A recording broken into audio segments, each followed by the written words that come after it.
Hello everyone, my name is Kryzen, and here I'm going to share tips and tricks on how to play War Thunder more efficiently and grind your vehicle, your favorite vehicle, more efficiently, with or without the premiums. And how do you grind a vehicle efficiently without a premium, you said? Well, in game there's this battle skill rating or something like that, right? I will show the picture later, but with that, you can get an extra bonus according to your skill levels, right? With 3 kills, you get like 25%. With 6 kills, you get 60%. And then the max is 9. So you get about 100% there. But you will need like amazing game knowledge and everything, right? Well, that would be correct. And here I'm going to share with you my knowledge in this game and how do I play certain tanks in top tier and how I use them efficiently against any tank. Even the BMPT that is wreaking havoc right now in the in every single match if you're facing against them or if it's on your team, they basically do nothing and die. And without further ado, I think we should really get into the video right now.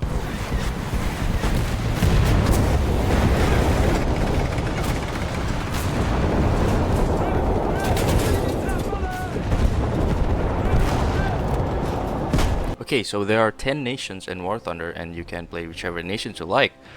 But at top tier, things are a little different compared to low and mid tier. Because most tanks have fairly similar weak spots, like it might be on their lower front plate, the driver's board, the turret ring, the turret neck, or other small vulnerable areas that you will basically find when you're naturally playing the game. Well, it comes with time, so finding these exploits on different tanks, like maybe the T-Series or the Abrams Leopards, you'll find some of them by naturally playing, and this is usually not something that is common or easily be discovered. You just have to play the game and then somehow you find it. That's all. And then the difference is that top tier players know where those weak spots are, and they will punish you if you expose it to them, basically. And this is why knowing your enemy is one of the best ways to grind efficiently in War Thunder. If you understand what a tank is good at and what it's bad at, you can take fights on your own terms instead of theirs. For example, many T-Series tanks have strong armor profiles, like their front armors basically cannot be pent in any sort of way, but they have a vulnerability, which is their reverse speed. And their reverse speed isn't exactly amazing, like it's 4 kilometers per hour and the best is 11 kilometers per hour, so they are basically sitting ducks if they overextend. They cannot always back out of danger quickly, and on the other hand, light tanks might have excellent mobility and scouting capabilities, but they usually cannot survive direct hits the same way as a main battle tank can. And a lot of players focus only on learning their own vehicle, but that's only half of the battle, so you need to also know what you're fighting. Like for example, if you see a leopard, you should already have an idea what kind of mobility it has, or if you've seen an Abrams, you should know which areas that are difficult to penetrate and which aren't. Or if you see a T-80, you should be already thinking about its strengths before you even pull the trigger. So the goal in this video is not exactly memorize every tank in the game like overnight, because well, nobody does that, and it naturally comes as you play, like I said. And every time a tank destroy you, take a moment, like check on your hangar. There's like a very nice feature there in the hangar. You can use that and check your armor layout to inspect each ammunitions, or maybe you get killed by an ATGMs or maybe some APFSDS, you can check it right there and figure out why you lose that engagement. Or there's a replay system that lets you know about the hit analysis on which part got shot from you, so you can always know what you did wrong in that situation. And War Thunder rewards knowledge just as much as mechanical skills.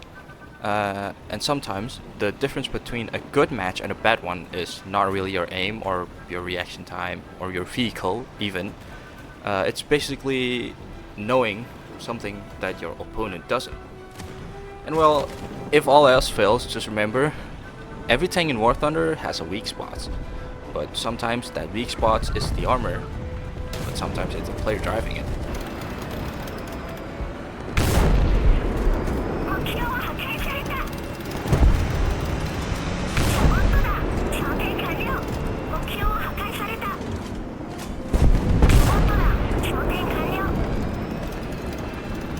War Thunder has a plethora of maps that you can get while queuing into a match. And sometimes you'll get a map that you absolutely love, and sometimes you just get something that makes you question why you even queued at the first place. And I understand that playing in open fields isn't everyone's cup of tea, especially at top tier. And I personally also find urban maps much more engaging for me than the open ones. Like fighting in the streets is just something that I like. It's just tight spaces. It's much more controlled in some ways, like you can always hear the enemy come in. But sometimes the bug from Gaijin is just gonna be the ones that get you in those kind of maps. But regardless of what kind of maps you prefer, you should really learn them all, because there's no reason not to, and knowing the map can completely change your experience and your performance in the game by learning common routes, sniper positions, and especially flanking paths that can give you a huge advantage over players who simply drive straight toward the nearest capture point. Yeah, I'm talking about you, BMPT players. And a lot of War Thunder maps are actually pretty similar to maps you find in games like Call of Duty and sometimes like Battlefield as well, CSGO, Valorant if you even play those games, like maybe League. I do not play League, so I don't know what kind of maps they have. And they often follow a 3-lane structure that gives players access to points A, B, and C. Most people focus on those main lanes because that's where the majority of the fighting happens and people want to get kills, right? So they went into somewhere basically where the fight's going on. And what many players don't realize is that there are usually secondary routes like side roads, hills, valleys, like small openings that can completely change an engagement. And these routes often allow you to flank, reposition, or avoid heavily contested areas altogether. And finding these less traveled paths is one of the best ways to catch your enemies off guard. A lot of players expect threats from the obvious direction, but the very few tanks showing up somewhere they thought it was safe. Of course, this works both ways. If you can use these routes, then the enemies can too. That's why the map knowledge isn't about just finding opportunities, it's also knowing where the threats can come from.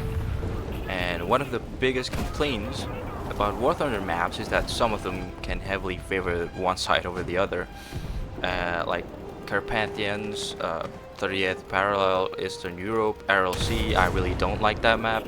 The Maginot Line and Ardennes have all had periods where player felt one spawn had noticeable advantage. Very much apparent on how many complaints about that map especially. And then what happens in these matches is that it can snowball very quickly because one team gains some map control and the players start getting frustrated, and before you know it, half of the team has already returned to the hangar.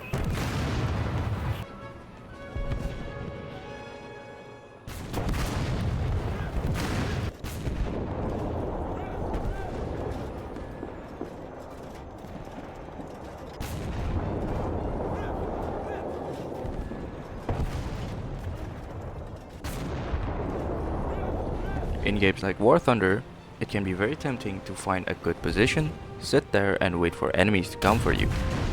And to be fair, on larger maps, that can sometimes be perfectly valid strategy.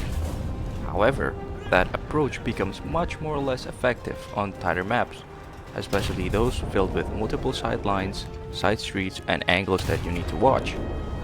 That's why movement is one of the most important skills that you can develop. And by all means, keep moving. Movement is your friend, and more often than not, it keeps you alive. Whether you're driving in a light tank or a main battle tank, top tier vehicles are generally fast enough to reposition whenever the situations call for it.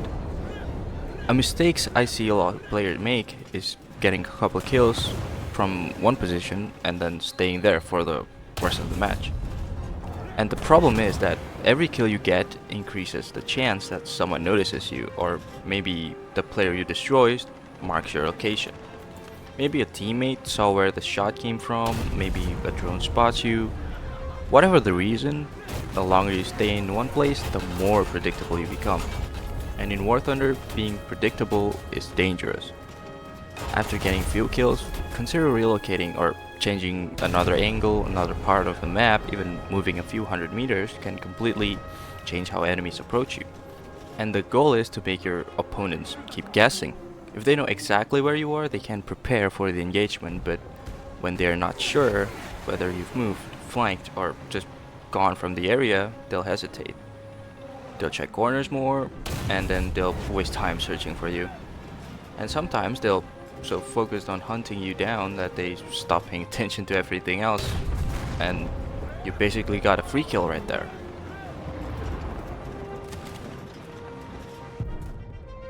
And that also marks the end of my video, and I would like to thank you very much if you watched it to the end. This is my first video that I have ever posted on this channel that is a long form content. I hope you like it. I hope you have something to say about it. I hope there's some critique on something that I can improve and something that I did right. Maybe I was a little bit too awkward or something like that. Please tell me in the comments, and I appreciate your like and your subscribes and everything. Thank you very much. See you next time.